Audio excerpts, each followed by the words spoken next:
Good morning, everyone. It is 11, so we're going to get started. Welcome to Developing Data Practices Training, hosted by the Data Practices Office. This is Taya. Thank you for joining us today. As you know, the Data Practices Office is a statewide resource on data practices and the open meeting law. And most of what we do is respond to questions related to those laws from members of the public and government. So please reach out at any time if you have any questions about these laws. We also assist the Commissioner of Administration with her statutory duties, which includes responding to formal advisory opinion requests and facilitating data challenge appeals. Linked here is our website. The links in this PowerPoint should be live, so you should be able to click on them and go where they send you. We have a ton of information on our website on a lot of different topics like law enforcement data, personnel data, when a public body can close a meeting. So please check that out and take a look at those if you have questions about various topics. We also have model policies that you can check out and use as well. We also provide legislative assistance, and of course, we conduct training. You can find a copy of this PowerPoint on the page where you registered. They are under the toggle for other data practices and open meeting law webinars. So if you go to where you registered and scroll down, you will find that link. We also record our webinars. So if you miss a part of today's discussion or want to go back and watch it again or find one of our prior series, they are posted on our Data Practices YouTube page, Office YouTube page. You can find more information on the link listed here, and we'll have several other slides later with information on accessing those resources and live links to all of these things. So this is just the beginning. We're doing something a little different today. We are discussing how to develop data practices training for your entity. The Data Practices Office has about 2,000 attendees at our trainings each year, and you are all included in that number. As much as we would like to travel around Minnesota and visit every one of your entities, to train your teams, go to your staff meetings, we are simply unable to do that for the reasons shown on the previous slide. But more importantly, training that is tailored to your entity and your policies and procedures, which is then supported by ongoing practice and evaluation, will make your entity more effective in protecting data and facilitating responses to data requests. So in our time together, we'll go over the goals for training, the requirements, what kinds of questions and considerations to take into account when developing training. And I have a few sample training plans and additional resources that I hope will be useful to you. As usual, we'll have time for questions at the end, so please feel free to send in your questions as you think of them using the Q&A panel on your screen. To get to the Q&A panel, you'll select Q&A at the top of your screen. It looks like a little speech bubble, excuse me, with a question mark in it. If you don't see that option, you may need to click the More button, which is those three dots. From there, you can open the Q&A panel. You can start sending in your questions at any time, so you can start right now if you have one, or you can wait till the end of the presentation. Just a note that there is a raise hand function that we will not be using today. There's also an option to submit an anonymous question, which you are welcome to do. If you decide to do that and we don't get to your question, we will not be able to follow up with you. So please reach back out to us or email us or call us with your question, and we would be happy to answer them. We just won't have your contact information to get back to you.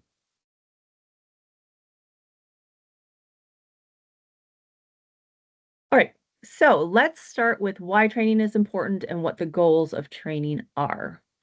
So the first goal is to facilitate and expedite fulfilling data requests by setting expectations and awareness. Employees that understand their obligations will be in a better position to facilitate access to data and assist with data requests. If they do not know they have the responsibility, they may not make it a priority. So requests may get stalled when employees haven't ever heard of their obligations or their entity's obligations under the Data Practices Act. Another goal is to promote protection of not public data. We have the obligation to keep not public data secure. When employees are aware of data classifications, they're better able to safeguard the data that they use and create. On the other side of that, training advises employees of the public presumption. Some employees are unaware of how much data they collect and create and maintain that are public data and available to anyone for any reason. Training also helps avoid or mitigate data breaches. When employees know what the expectations are around private and confidential data, the entity is in a better position to avoid inappropriate disclosures or use. Then, if worst comes to worst, showing that an employee has been trained on data practices can also support HR decisions based on failure to protect data or failure to participate fully in responding to data requests. So if there is some kind of personnel issue because the person isn't, an employee isn't doing what they're supposed to related to data practices, showing that they have been trained and are knowledgeable of their obligations can support some of those disciplinary decisions. Lastly, for this slide, training means that you're not relying on one person to be the data practices expert for your entity. You can create an internal community of practice where the knowledge and experience are spread throughout the entity, and then hopefully separations and retirements don't hit your entity quite as hard because you have kind of built out your team and your bench.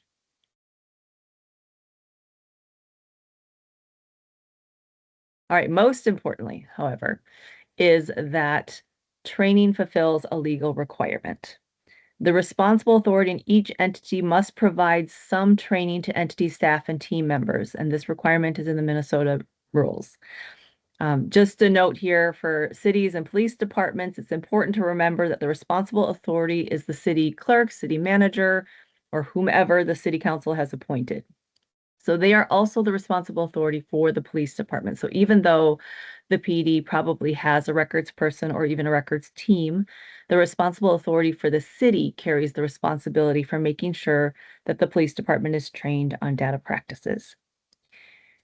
All right, the rule says that the responsible authority may distribute written materials, develop a training program for all staff, and require attendance at internal or external training. Section 13.08, which is the civil remedies provision for violations of the Data Practices Act, also says that a judge should look at whether an entity has provided ongoing training to entity personnel who respond to requests as a consideration of whether to assess a civil penalty. So training is a responsibility and a requirement. As all of you, I'm sure, know, entities are also required to have internal procedures to ensure that requests are received and complied with in an appropriate and prompt manner. While the Minnesota Supreme Court has said these procedures do not need to be written down and can be based on pattern and practice, training helps to make sure that everyone knows what the expectations are and their role in managing requests. The Data Practices Act also requires that entities have procedures and limits the use of certain data. Entities are required to have a procedure to ensure the protection of not public data and a corresponding written policy about appropriate employee access. There's also a limitation on the collection and use of data on individuals, and those data must be accurate, complete, current, and secure. So training helps to make sure that we reinforce those policies. Having great policies is wonderful, but they aren't operational. They are most efficient and effective when we've operationalized them and educated our teams on what they say.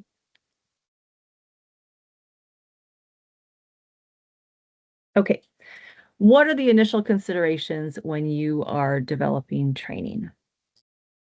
These are also the considerations that we are thinking about when we're developing training here at the Data Practices Office. One of the first considerations is who is the audience for this training? Different groups have different needs. As I noted, training should be tailored to the audience. So not everyone needs an all-day training. For example, we offer an all-day law enforcement data workshop. Not every sworn peace officer at a law enforcement agency needs that amount of training, but some general knowledge might be helpful. Maybe a PIO or folks on the records team might benefit from that all-day training because they're actually doing requests and making decisions. Or I'm sorry, responding to requests and making decisions.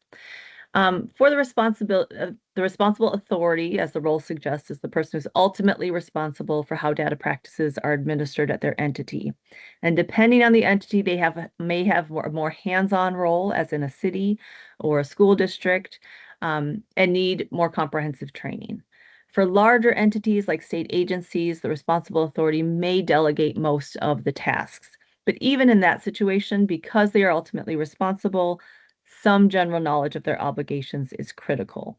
They bear the responsibility for providing training, but we do have some specific resources, a couple for responsible authorities that I'll get to at the end. Data practices compliance officials, DPCOs, fulfill a very important role. They are the liaison between requesters and the entity. Some entities have expanded this role to be more of a general compliance role, which is fine.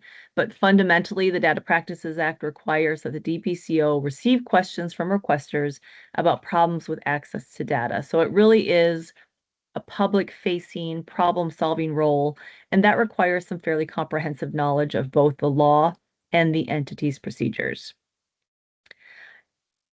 Designees are optional, so not every entity will have them, but for those of you that do, all the rights and responsibilities for requests attach when a designee receives a request. So these folks are the ones that are tasked with actually making sure that requests get fulfilled. And like the DPCO, they need to have a clear understanding of the expectations of the entity and the requirements of the law. What about everybody else? Everyone at an entity should have some data practices training and not just at onboarding. Ideally, there should be annual training for awareness and continuity. There are a lot of ways to do this, and I have several examples coming up about how you can go about doing this. Who else would benefit from knowing about data practices? If your entity has contractors performing a government function, they're also subject to the Data Practices Act. And private businesses that are contractors likely don't know about the Data Practices Act. So providing them some overarching information or resources could be beneficial. And similarly, grantees and volunteers might benefit from some basic data practices knowledge as well.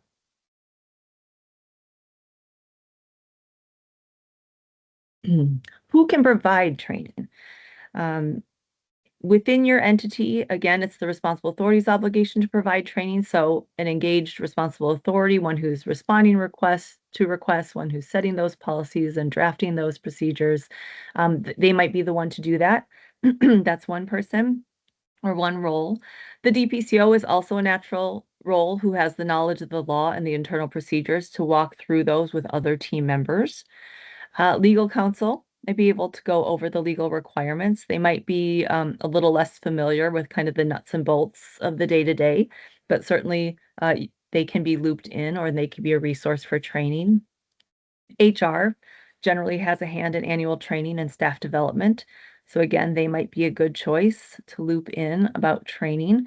If you are none of the above, but you are listening to this webinar right now, could it be you? You're all here, and that's maybe one step more than other folks at your entity. I'm not going to encourage you to turn around and tell your entity that you're doing data practices training tomorrow, but you might work with HR or the responsible authority or the DPCO to develop and put on a training.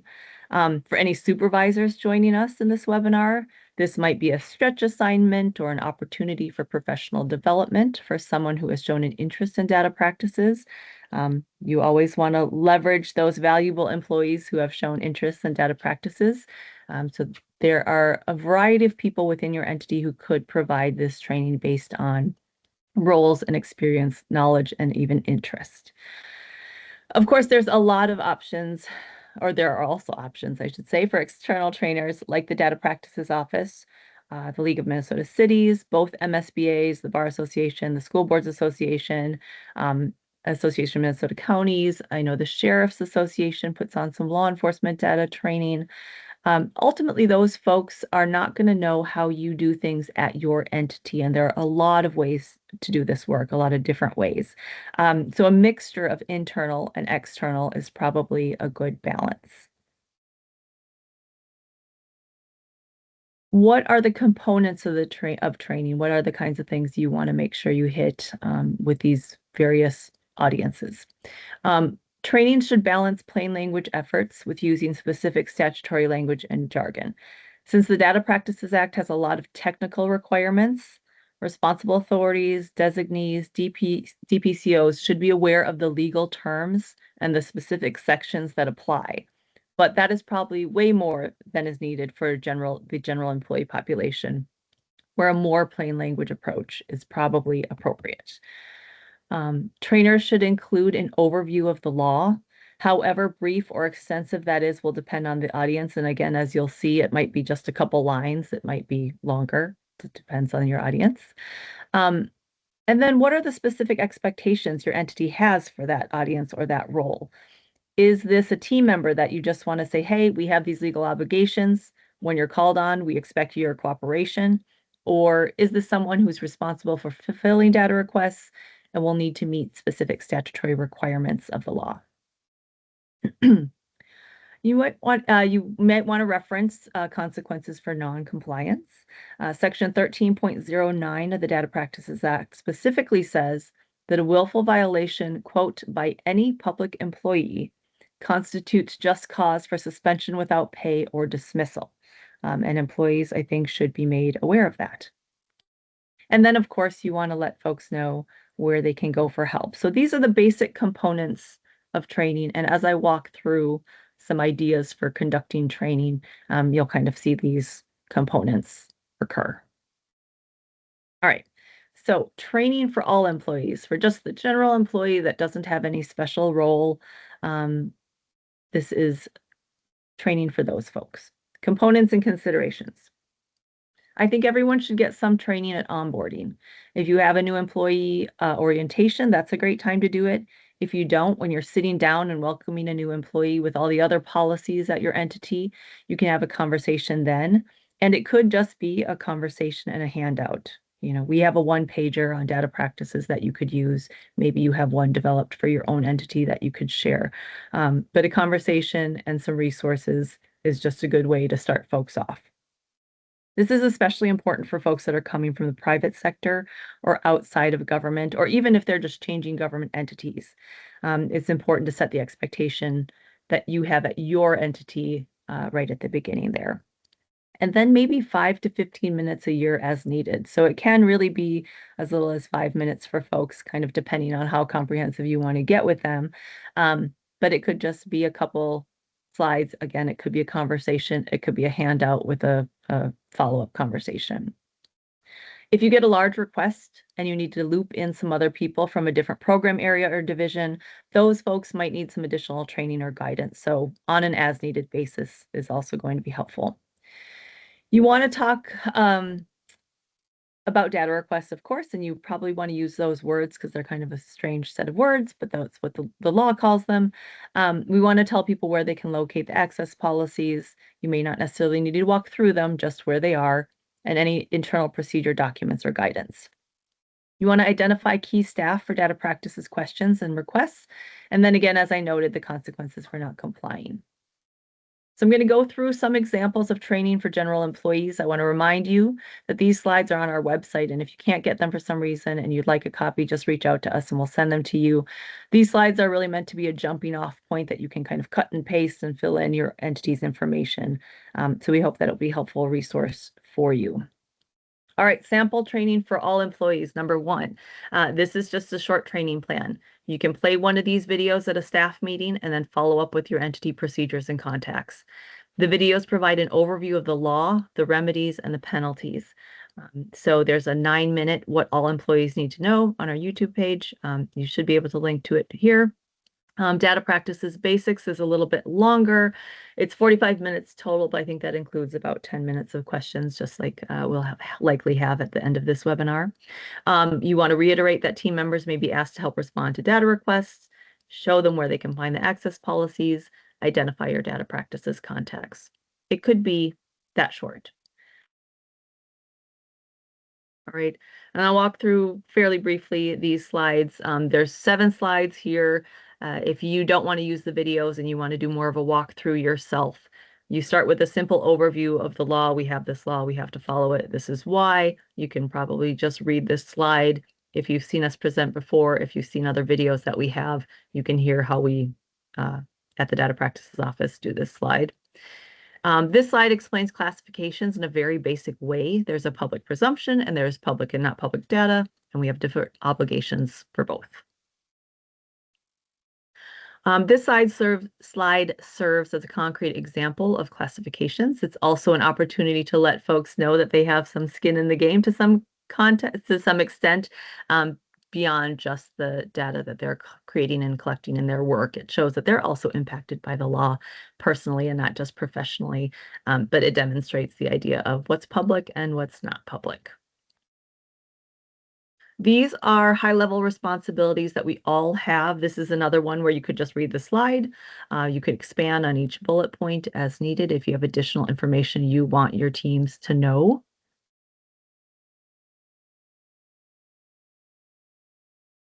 And then what happens if they hear or read the phrase data request in some correspondence or in a conversation? What do you expect them to do? Directing them to the access policies is helpful for the work they do, and if they want to submit a data request, but it helps provide context for the steps the entity takes when responding to a request and what might be needed from that employee. Noting the time requirements that we have to respond to a data request is important to set expectations. When you have that data subject 10-day turnaround time, having employees that understand that is going to help you facilitate access to data promptly. And then you can always note where they should connect with their manager or supervisor if they see a data request or get a data request. These are some practical tips for handling data, and this could be part of fulfilling the entity's requirements to keep not public data secure. The bullet on here about telework considerations means that what steps should the employee take when they're using not public data in a setting outside of the office? Do you have rules on taking paper to a home office or out of office location? Should they be copies? Should they be originals? What does the entity need to know to ensure that not public data are secure when you have team members that are working outside the office? And then whatever records management requirements you have for your team, you also want to note there. And on this slide, I think this is the last one for this set, your contacts and where to go for help.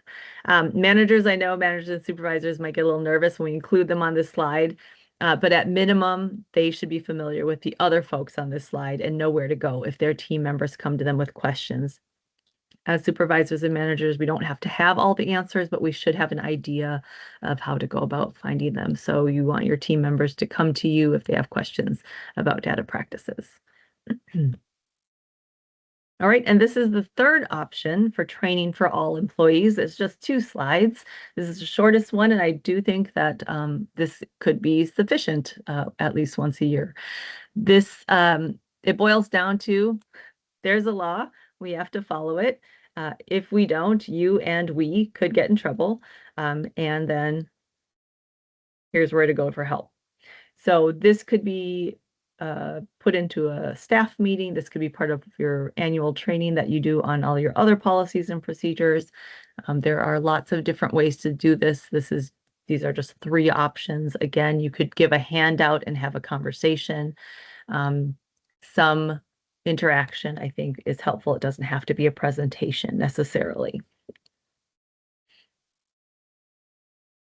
So those are 3 options for onboarding, ongoing training. As I said, some basic familiarity and knowledge is going to help you going forward. Entities are getting more data requests and larger data requests, and having a bigger team of folks to rely on when you get those is going to be helpful. And this is how you develop that. We get asked to come to staff meetings or train individual entities on a regular basis. As a small but mighty team of 4, we don't currently have the capacity to do that. So I hope these options with a mix of videos and slides will give you a good idea of how you might conduct this training at your entity. All right, what about folks that have more specific requirements? What kind of training should a data practices compliance official or designee have? Components and considerations, they should have everything that I just talked about, right? For general employees, just more of it. So both DPCOs and designees need to know the requirements of the law since they are responsible for resolving issues if they're the DPCO or receiving data requests if they're a designee. Just a reminder that the DPCO is not necessarily a designee, so it's important that each individual filling these roles is aware of their responsibilities and which part of the law they are responsible for. The responsible authority can certainly make the DPCO a designee, but they are not automatically a designee just by being the DPCO. So again, they should get everything that the general employee gets. The overview of the law should probably be more in depth. This says 30 to 60 minutes. I'd err on the longer side of that probably. The data practices basics video, again, is about 45 minutes long. You'll want to walk through the access policies, not just where they are. Those required access policies are essentially our agreement with data requesters about making requests. So designees and DPCOs need to know what we've agreed to. We have a handout on various data practices roles on the training resources page that I have linked to later in the presentation. And then you'll want to review the various internal procedures. Continuing on. In terms of those internal procedures, this is a list of things DPCOs and designees need to know. Who is doing the tracking and how are requests tracked? How do you know when they're completed? How do you know they're getting done? That's going to vary based on your entity. Are you assessing copy costs and how are they calculated? When there's a risk assessment or a call on statutory interpretation, who should they turn to? Who responds to the requests? Is that going to be the program area? Will it be the designee? Are they funneled through a central location? These things are going to vary quite a bit across entities and how you do your work, how large of an organization you have. So you want your designees and DPCOs to know what they need to do. You'll want to cover data breaches and the consequences of non-compliance. And finally, some indication of who is maintaining and disposing of official records related to data requests. So a sample would be, you can play the Data Practices Basics webinar, and then you want to follow up with the internal procedures that you have at your entity. If you don't want to use that Data Practices Basics webinar, that's fine. We have a downloadable slide deck with about 35 slides on Intro to Data Practices Basics that you can use, which again is linked later. I'll show you where that is. So you want to follow up with the specifics at your entity. Where are your policies? What do they say? You want to ID all of the designees. Insert any guidance or access responsibilities. If you use a portal or a software or a vendor to do the data requests now, make sure you have any guidance about how you do that, who has access, who's responsible for tracking or for responding to requests, etc. Make sure that everyone knows who the DPCO is and that they can direct requesters there with questions, or if they have questions themselves, they can go to the DPCO. This is a little more general because it varies so much at each entity, but here you can talk about the expectations of when a designee receives a request. Again, the rights and responsibilities of the Data Practices Act applies when a request is made to the responsible authority or designee. So anything else is actually not a data request. So once it gets into the right hands, what is your entity's expectation for those designees? Here you would add language about tracking. Again, for those of you who use software or vendor, that's kind of built in for you. But for those who do it manually, do you use a spreadsheet? Do you have a SharePoint site? What do you do and where can designees find that and access it? If you have any specific guidance on copy costs, look to your access policies to see what you're telling requesters and then make sure the DPCO and designees know what it says. Do you have a threshold? We don't charge under $50, or we give 2 hours of search and retrieval time. Whatever that is, you want to make sure you've communicated that to your designees as well. Again, if you use a portal, there needs to be clear direction on who has access and monitoring responses. Records management, if designees are going to be responsible for official records, make sure they know that. If they aren't, make sure they know where to send them and who will be in charge of maintaining those.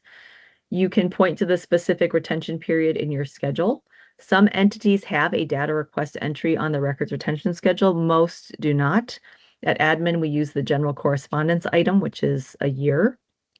If they are doing the records destruction, make sure they know how to document any official record destruction and where to maintain that documentation. Right. Then, as always, share any helpful contacts. Anyone can contact DPO, so if you'd like them to leverage internal resources first before they reach out to us, let them know that. We talk to, 2/3 of the questions that we get each year come from government. But it's great when folks can rely on internal resources as well. We do Intro to Data Practices and Data Practices 201, which cover the basic requirements of the law and developing policies and procedures. But again, we can't get at the specific processes that you use at your entity. So even if folks come to our workshops for this kind of what I just walked through, some follow-up specific to your entity would be ideal and really make sure you can operationalize that knowledge that you're getting from training. All right, turning to training for responsible authorities, this will be the shortest section.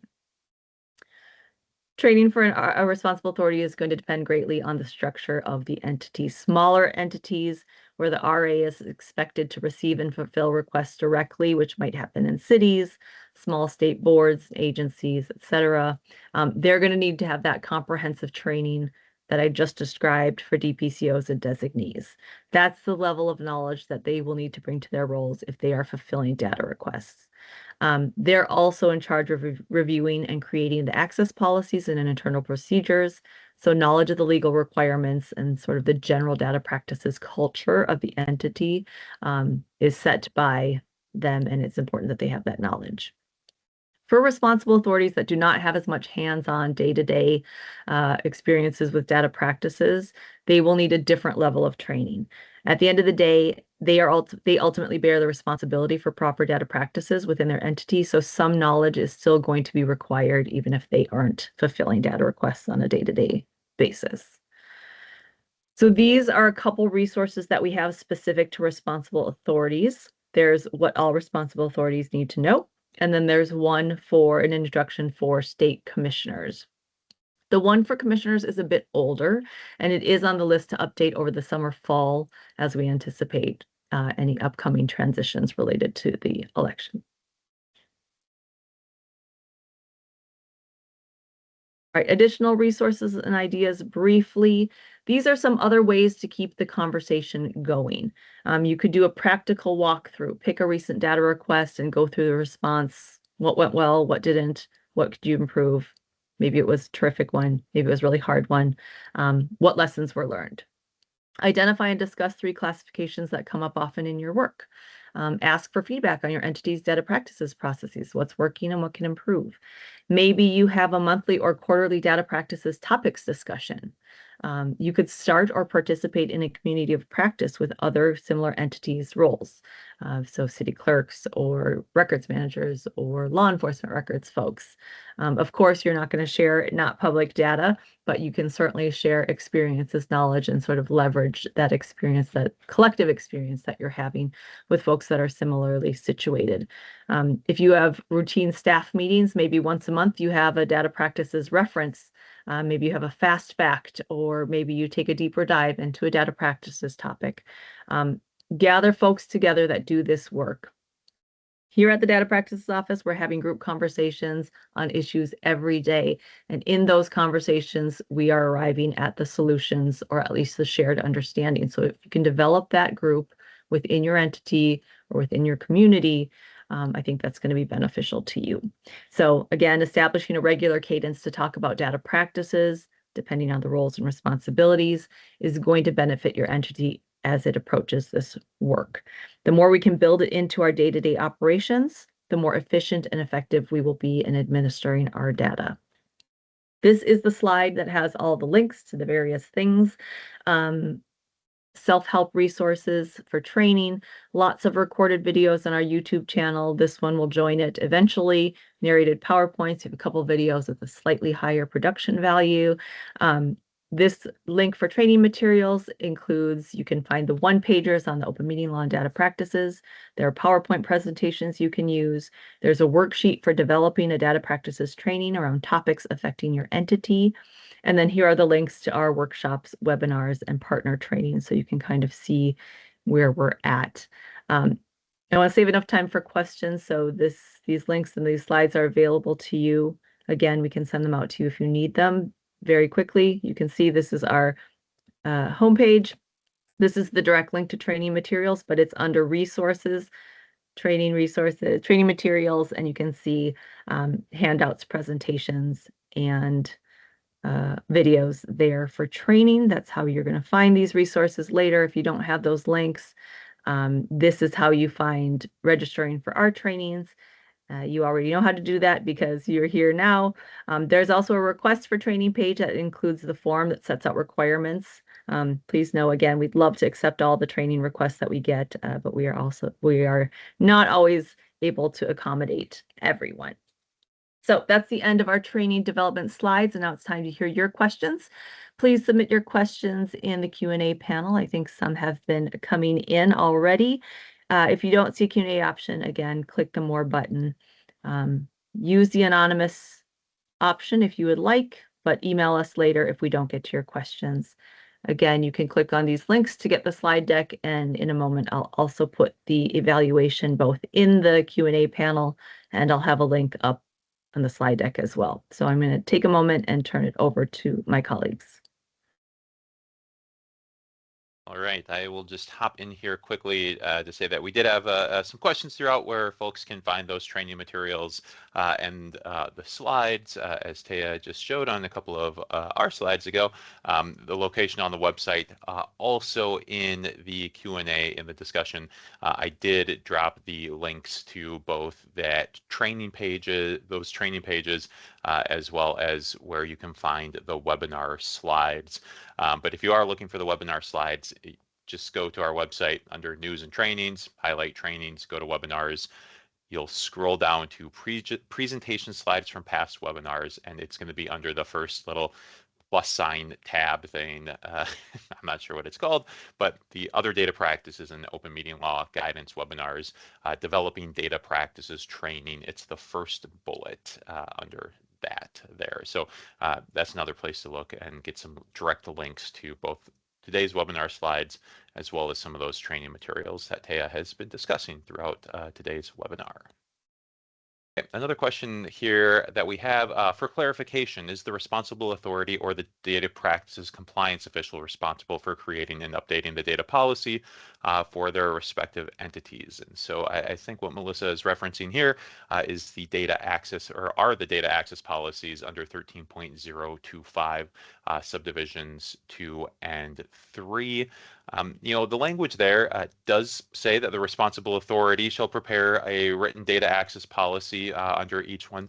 So, ultimately, that's the sort of obligation that, the responsible authority needs to be fulfilling or make sure is being fulfilled. But when we get down to the nitty gritty of, who within a government entity is directly responsible for that, I don't know that the law says, hey, it has to be the responsible authority sitting down and typing away and making sure that that policy is updated on an annual basis. I think really the responsible authority is just making sure that, hey, you've got that data access policy for members of the public, as well as the data access policy and rights of data subjects under subdivision 3 and 13.025. So, so long as those policies exist and are being updated by August 1st of every year, I don't know that the law is that prescriptive to say, hey, it needs to be the responsible authority. Certainly if the DPCO wants to take ownership over that, or there's other data practices staff within your entity who says, yep, this will be just kind of my annual duty, or however you want to do that internally, I think that's fine. But yeah, the law isn't prescriptive to that point. Really ultimately, I would say the responsible authority needs to make sure this is done, but that is the type of task that could be delegated in certain circumstances if an entity sees fit. Just wanted to note, Taya put the evaluation in the discussion, and also you can click the link on this slide to let us know how we did and what topics we should cover in the future. If you guys can fill that out, we'd really appreciate it. We do have a couple more minutes for questions.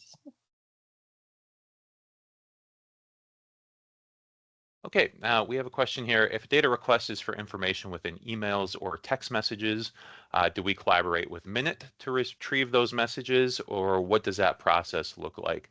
And so for the folks who aren't state agencies here, Minute is the state IT services. They provide services to all state agencies and boards and councils and things like that.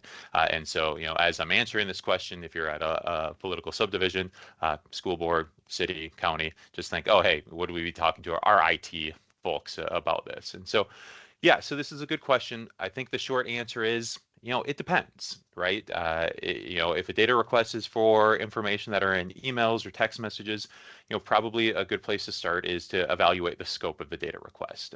If it's, simply a request for all of Casey Carmody's emails as he's, corresponding with this department or that agency, it's probably reasonable to say, hey, Casey, can you go through and check your emails to see what messages that you've been, sending back and forth with the Department of Public Safety or with the Teacher Licensure Board? I think that's a reasonable way to process that. You don't necessarily need to get IT services involved to search Casey's emails, or if I'm sending work messages, on my cell phone or a work issued phone, certainly me, Casey searching those devices is reasonable. Now, if it's a larger request, say, hey, I want all emails or text messages about snowplows, and this is the Department of Transportation, then you might want to engage with Minute or your IT services to do a more comprehensive search, because asking 300, 400 employees to search through their individual emails may not be as cost effective or timely in the ways. And so maybe it is worthwhile to chat with Minute about doing that search and conducting that work for you. So there's not a right answer or a wrong answer here. It probably depends on the data request and what is the most effective way to find and search for those data, while also being cognizant of costs and various aspects like that. And so, if you are thinking that, hey, you want to work with Minute about a data request, I would certainly encourage you to chat with the Minute contact for your agency to see what might be a good opportunity, or maybe a situation where it maybe isn't necessary. That could be a conversation with your Minute contact at your agency.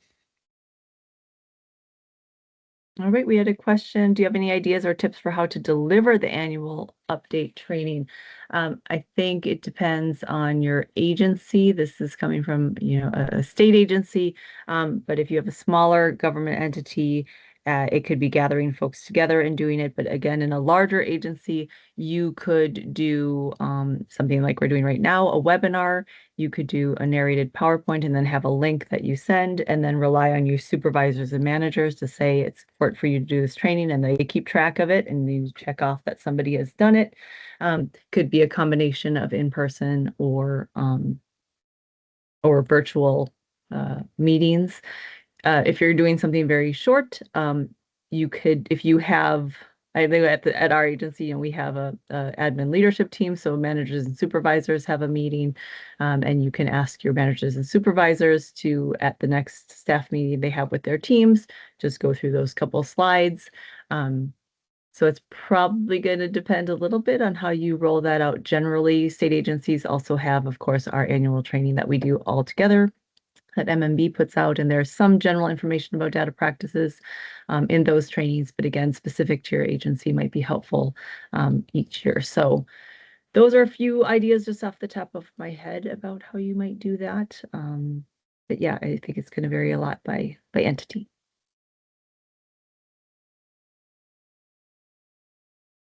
All right, I'll do this one more question here before we're at time. It asks about resources for starting to charge costs, like working with accounting or how to analyze the cost to develop the right amounts. We don't have guidance on how to work with your accounting department specifically, but we do have a page on copy costs, which I'm linking to this question now in the discussion. And that explains like what amounts can be charged when it's a request for public data or what amounts can be charged when it's a request by a data subject. The amounts that can be charged are different. And so that page sets out sort of the basics, and we also have a link to our actual cost page that gets into things that you can charge for copy costs like materials. And then if you have specific questions about calculating copy costs for a request or anything on this page you just need clarification on, feel free to reach out to our office and we're happy to answer questions about that as well. Great. Thank you very much. That is our time for today. Thanks for your attention and sending in your questions. I hope you found some tips for providing training to your entity, and we look forward to talking to you soon.